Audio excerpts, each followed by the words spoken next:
the 100% we need ambassadors party just modes. because healer tiers came up again because raw buff in particular was a point of discussion. Yep. And so I actually ran the numbers, and when you look at just average healing, these tiers I think largely make the most sense. This is actually how they would generally fall. But Guan Yu aspect healed 38k on average, whereas non-aspect healed 15k on average. Wow. So you have big disparities, and so there's a lot of discussion. We even talked a little bit like, what if you actually also randomly roll your aspect, so you're locked into like a Guan Yu aspect? It's probably too much locking in. Some people didn't like I that. like that Like idea. edge, I'll right? say So it. like, I like that idea. If we're gonna have healer tiers, it's probably best to put them in the tier that is lining up with their I agree, highest G. potential. Party So games that don't care if about you get a balance raw, is awesome. You should probably play aspect for your team. Same with Guan. Same with Guan. You should probably play an aspect for your team.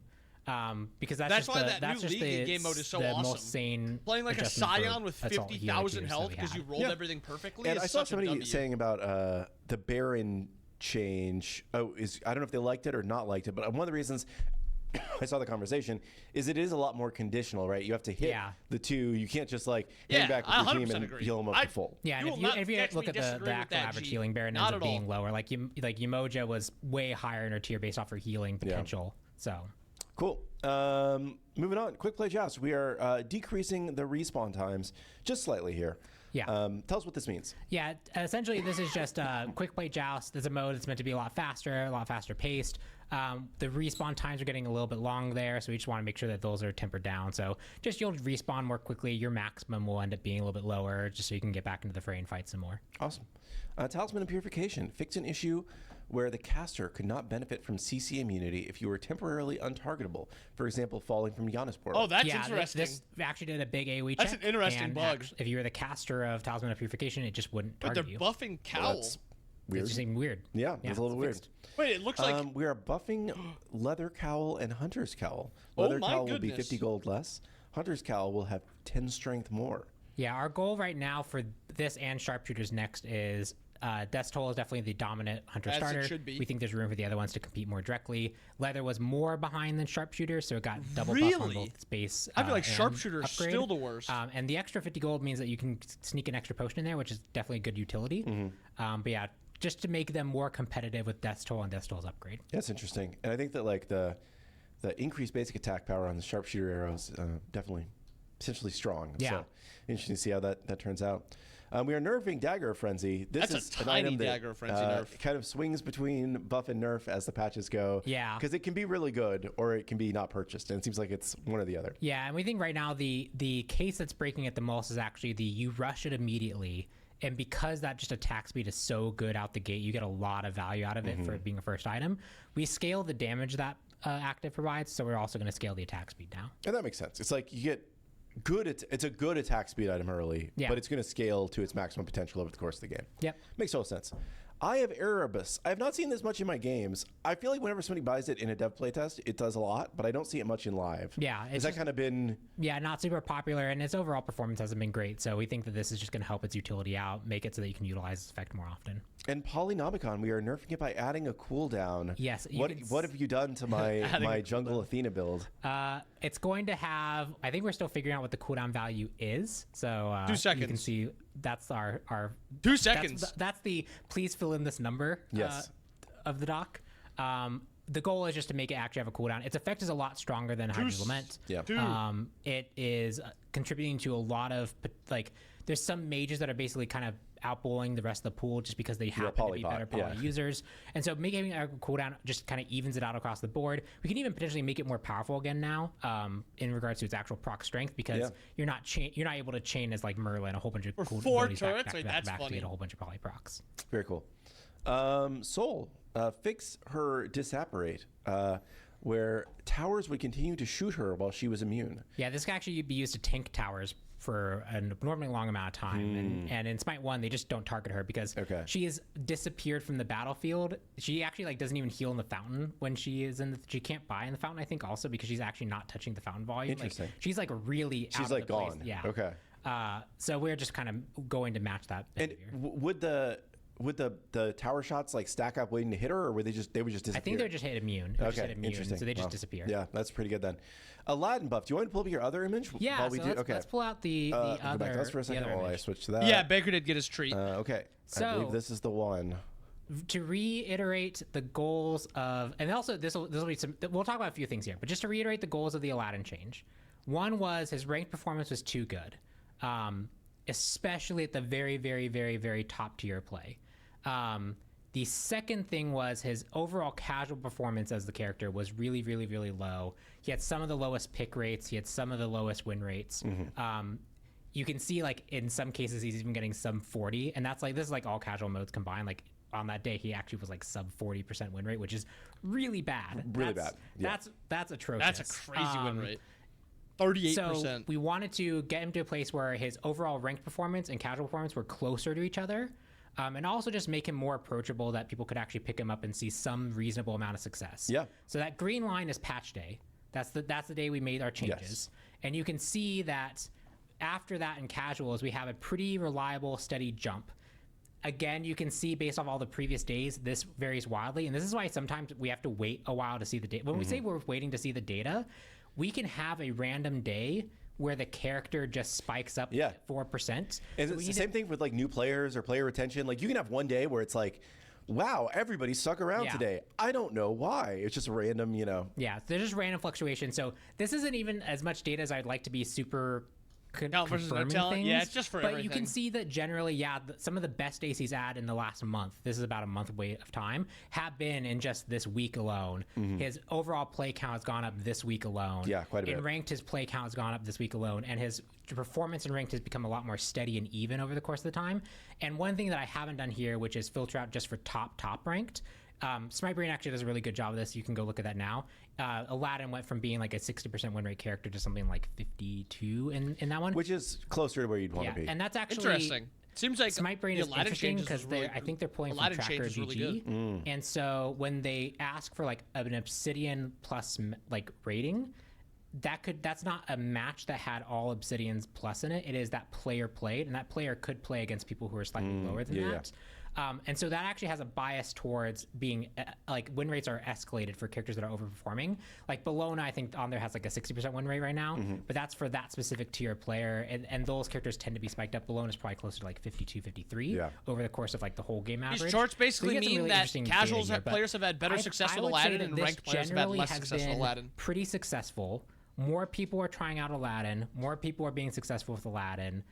His ranked performance and his casual performance are a lot closer aligned, which means that we can now do something like buff him. Woo! We're actually going to get to buff Aladdin. This is crazy. Okay, I'm going to go back to us real quick so I don't spoil anything while I go back to the actual... And I know I did poke the bear about API access. I know that's a much more complicated issue about providing API access stuff. I wish it was easier. I wish it was easier because we actually do like you guys building out tools. It's just not a trivial thing to provide support for. I ask this question every few weeks and... then I get sad, and then I try to make it happen. Loving him this early is kind of crazy. We're working on it. We want you guys to have access to be able to run these types of queries. I think because that it is just all Smite 2 characters should be I've some been of the able to highest do a lot played more characters data in the diving game. over this last 2 weeks than I have basically ever Maybe been a able bold to. take. And it's just cool to be able to see what That's how I I can hope they come up with buff and what Bari. data and questions I can ask. Other people are going to be able to ask more interesting questions or figure out more interesting things. So it'd be great to have that access. So, Aladdin buffs. Aladdin That's buffs. part of the Genie's thing I Lamp. don't We're understand, Dr. decreasing Jacobs, the but I think stats it's from just item because base Yamoja from 1 to 0%. But we're increasing the stats from items per level from 0.04 to 0.06, which means that at level 1 you'll have slightly less stats, but at level 20 you'll have 3% that was part more of the reason stats. Bari got fucking and nuked. this is But mainly to help it was the case unhealthy. where if you are still holding on to the lamp in the later stages of the game because you still want to save like a revive wish or a power wish, you're not as punished for not having the item in your inventory. To make it like perfect, it'd be like an 18% would be actually like pure efficiency. 15% is probably closer to being like standard item because you've obviously bought the perfect stats that you want. So when it's perfectly itemized to fit you, it's going to be better. 12 puts that still a little bit low where I don't think you want to be holding on to this forever, but it's going to make that point, that pain Whoever point, a made lot less Yemoja bad. liked Yemoja. And we're also increasing the damage on the 3. Hindu, the I mean, not agile run, Hindu. Pond did not like how Aladdin 40% played. At the high end, but the same at the base. So by ranking it, you're actually going to get quite a bit more damage. Increasing the genie damage, again, this That's is like the big so thing. gives you more incentive to recast Pond it, I guess. wasn't happy with how Aladdin increase played. the genie strength scaling from 25 to 40%, increase the genie int scaling from 15 to 20%. Yeah. So really not that more big of a buff? valid use for your genie charge, I guess. Yeah, and that's we had to nerf that a lot because you could always combine that knockup with the follow-up ability of another ability. Now that if you are choosing to use that knockup, you're not going to be able to immediately follow it up into genie punches as easily. We think we can bring a lot more power back to this ability that we previously cut. Makes sense. Bellona, she's really good. Yeah, So she we're is still nerfing her. really good. Good. This is the second patch in a row. Second that patch. she has gotten nerfs. We saw the plates that we did not target the right thing. So one thing we're doing is Scourge. We're decreasing the heal. So this will actually matter a lot in the laning phase. Yeah. This is going to be a pretty significant hit to her sustain. And the second thing we're doing is her ultimate brings just a lot of passive strength to a team fight that's often actually kind of invisibly felt. And so basically we're just making it like one rank worse the whole way through and making the protection scaling less impactful there and how much it provides to a team. Yeah, and you can see there it's basically like the new max was previous one rank there, and we kind of added a new rank in front. Cool. Well, hopefully you got my tags. the Scourge of the Battlegrounds Cerb buff, will he be needs a it. little Cerb bit might more be in the check most after this boring, update. uninspired character in all of Smite 2. Because like I haven't done the pass yet to actually put like 3 next to Scourge, and the color coding is what we've actually implemented in the engine right now, so that we know like because if both of us are editing, Cerb is already it's just good. fun That to see character sucks. that out right now. That character sucks. Cerberus, one of my favorite characters, getting a little bit of a buff, increasing the base damage on his 1 by 15 across all ranks.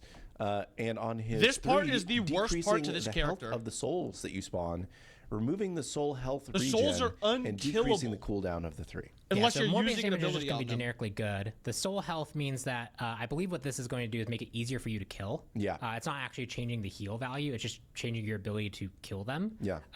So if you can't just go chomp them, because I think chomp still just one-shots them, you have a better chance of actually killing This them is on a your really own, good buff and for you're going to have a Cerb. lower cooldown on that ability, which means you can engage more frequently. That's a which W is- buff That's for probably the Cerb. biggest buff on this list. Yeah, very cool. And also, I guess it's good for the aspect because it makes it easier to farm souls for your if you're using the aspect.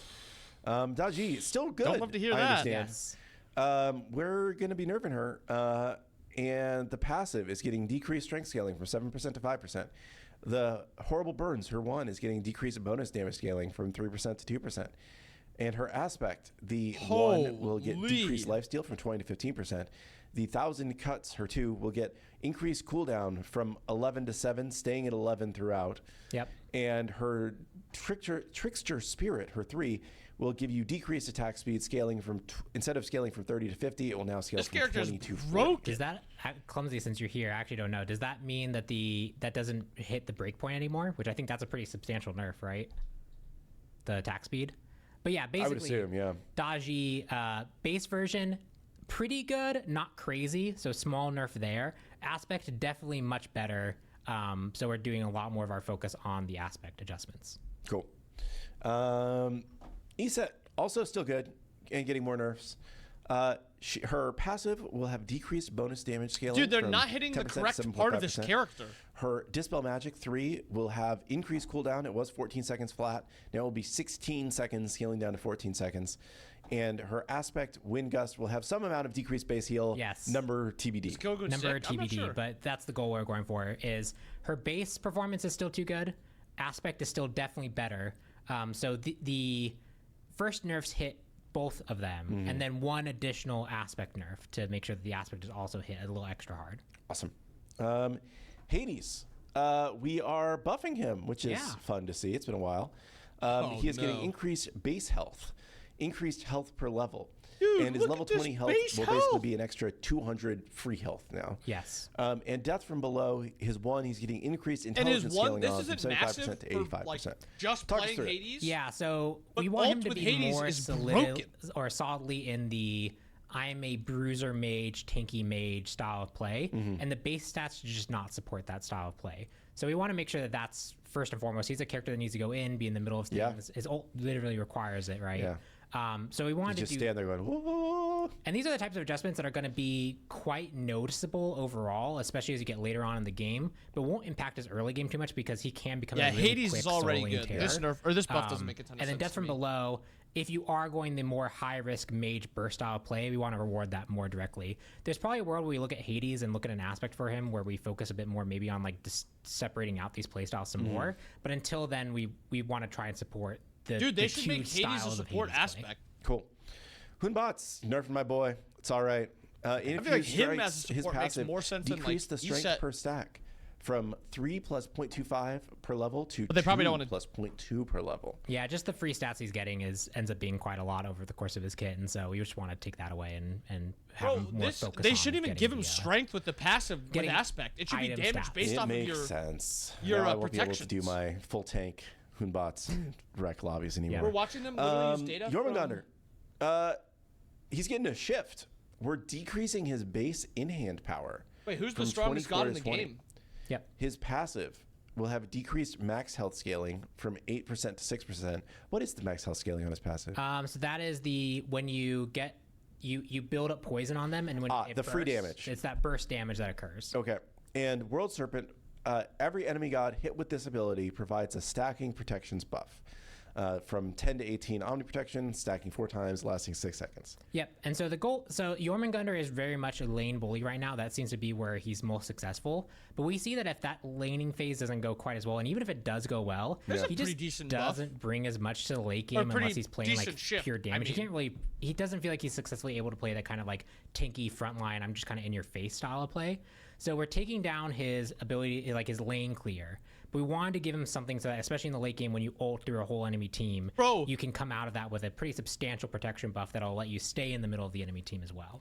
And so this buff, does the 6 seconds start from the moment you hit or from the end of your ultimate? Good question. That's something that probably has not been fully decided. Okay. The way that I probably would have implemented it, but because it's yellow, we haven't yet, is when I hit a god, I apply the buff, and so it'll be from the last time you actually hit a character. But I think it would be better to do it at the very end based off the amount of gods you hit. Yeah, I think that would just be a that better would be cool. feel. Right? That's actually a cool idea. Because if you hit someone at the very start and then miss, you'll leave that with like a 2-second thing. Yeah, my standard Jormungandr ult experience. Cool. All right, talking about Kali. She's getting buffed.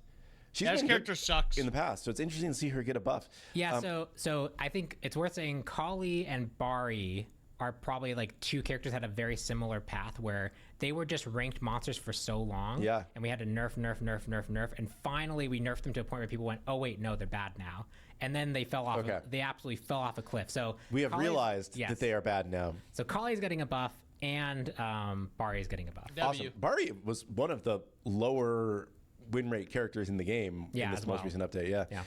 So Kali, her increased base damage on her Nimble Strike, from 65 to 265 to 70 to 290. And these quite a buffs bit are of top pretty range irrelevant, there, or top end damage, and increasing the bleed damage on her 2 from 5 to 25 to 10 to 30, so 5 extra bleed damage. Yeah, which I think that ticks 6 times, so that's actually a pretty substantial buff in regards to its base damage. So a little bit of early pressure when you actually hit your lash successfully, and then Nimble Strike, especially in the late game, you're using offensively, you just get some base damage on it. This should just help Kali be a better assassin in general. Cool. Mercury is getting a nerf. His Special Delivery 3 will now throw after a minimum of 0.133 seconds. If you attempt to cancel before, like it will throw at the 0.133 seconds time. So you can no longer insta-throw, punch, kill. Yeah. It'll actually be delay, which means people can actually beat it, so they won't like get thrown and then try to reaction beads you and be in the air from that throw. Like you actually have a reaction time window now. Makes sense. Mulan, Ilphasian, are you here?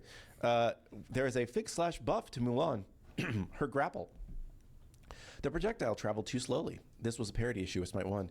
Time to reach max range has been I feel like I felt this. Seconds. Whenever I played Mulan, so her the projectile on the 3 just travels faster now. Someone posted a video of it side by side. Yeah, the projectile traveled slower. I looked at it. Yep, it was configured to be slower. They did so the this item makes nerfs it or match. item buffs And then before. when you actually item pull balance. and go to slash someone, I made a small adjustment there so that that slash feels like it's more in time with when you get to the target. Sweet. Pele. You're buffing Pele. No, poor Clumsy. He synced to the wrong PTS. Oh, rip. He probably synced to the old one. Yeah, you have to do that again. Oof. Pele. Mega Frenzy dead. She's going to be 100 increasing gold the fuel regain and the from attack her, speed scales for her pyro class. It's now and 30% increasing the plus initial 1% damage per strength level. scaling from 55 to 60%. And her eruption increasing the inner ring strength scaling from 60 to 65 and the outer ring strength scaling from 40 to 45. Yeah. From my personal experience, Pele seems good. She's not good? She is also struggling. She is in Wow. that kind of same bucket of characters that, like, especially after the Aspect release, where she was really strong there, we did a lot of nerfs to her because she was performing both well in Aspect and non-Aspect. And those just kind of added up to a point where she ended up falling off in a pretty bad way. We want to bring back a lot of the more offensive capability of her, not too much on the Aspect side, because the Aspect is one that can, like, really quickly flip in a way that's, like, really hard to deal with. For sure. Dude, Princess Bari, shift goal is to overall buff. They should have just made Pele like singed from will now be Smite. providing Like, that's such a increased W strength, idea. scaling from 10 to 60 instead of 7 to 49. Increased intelligence scaling from 15 to 105 instead of 15 to 90. Her warding gust, her 2, will have increased intelligence scaling going from 60 to 80. And her reverent steps, her 3, will have decreased strength scaling from 75 to 45 and increased intelligence scaling from 55 to 70. So it seems like we're going a lot harder on the int Bari play style here. Yeah, so the strength build, the strength increase from Mystic Surge will hopefully offset the 3, because the 3 with a high strength build was just a lot of damage because it considers your basic attack damage as well. And that double dipping there was one of the big pain points for her release. If you're going the inside, that feels a bit more justified because that is like it more feels like an ability damage. So hopefully those two kind of cancel out each other for the strength side of things. Dude, and then the inside of things can really shine by having just significantly more scaling. The 2 and the 3 are actually pretty low damage sources, especially in that build. So bringing them up here are going to just help her feel like she can actually get some burst off. People say they see raw, so let's scroll down. A nerf/revert question mark? We're not sure if we're going to ship this yet, because we actually just need to see if this even works still. Okay, so we're going to look into this. But the idea is that Divine Rays has 2, or Divine Light has 2. Solar Rays can now proc ability item effects again on each hit, but we will decrease their strength from 100 to 50% using that tech that we have now.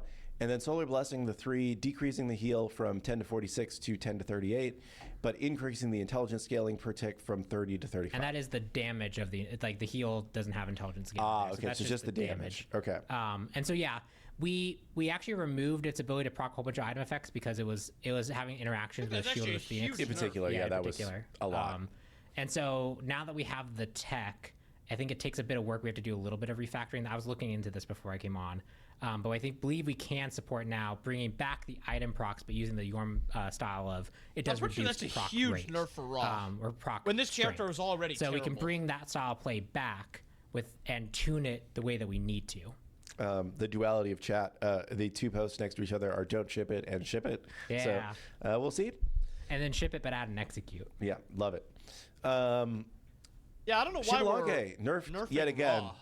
Decreasing the damage on his branching bola from 10 to 50 to 10 to 30, and decreasing the range that the split projectiles will travel. This is a good nerf. From 4.8 to 3.5 meters.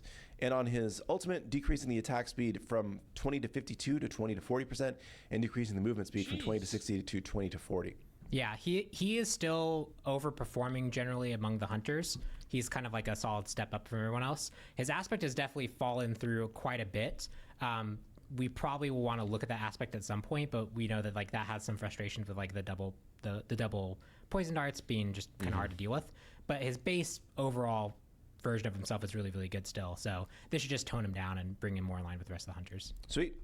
We talked about this on the last show, but a couple conquest changes.